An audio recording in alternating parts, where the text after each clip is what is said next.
C'est un casse-tête, mais aussi un bras de fer. Déterminer le budget pluriannuel de l'Union européenne. Un super budget, négocié tous les 7 ans, qui fixe les grandes politiques de l'UE, comme l'agriculture ou l'économie. Pour 2021-2027, il est fixé à 1082 milliards d'euros. Mais quelle sera la part à verser de chacun? À 27 États membres, difficile de résoudre l'équation. Je ne sais pas si on réussira.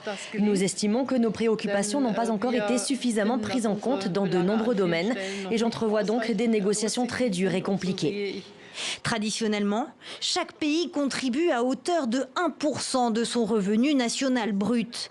C'est la source la plus importante du budget total de l'UE, environ 70%. Mais c'est aussi là que se révèlent les disparités entre les contributeurs nets, qui versent plus d'argent qu'ils n'en reçoivent, comme l'Autriche, le Danemark, les Pays-Bas et la Suède, surnommés les 4 frugaux, et les partisans d'un budget plus généreux, comme l'Italie, le Portugal, la Grèce et les récents partenaires de l'Est de l'Europe, qui reçoivent plus qu'ils ne donnent. Une fracture plus importante encore avec le départ du Royaume-Uni. Et une facture qui se chiffre à 75 milliards d'euros de manque à gagner pour l'UE. La proposition qui a été faite, étant donné qu'il y a un État membre de moins, c'est de combler la moitié du trou par une baisse du budget et la moitié du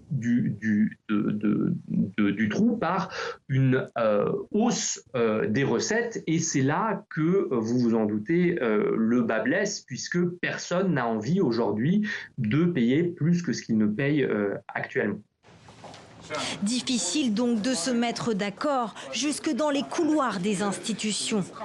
Par exemple, le président du Conseil européen, Charles Michel, cible 1,074% du revenu national brut, alors que le Parlement européen table, lui, sur 1,3%. Les 27 vont devoir relever des défis coûteux comme la lutte contre le changement climatique, ce qui ne semble pas gagné.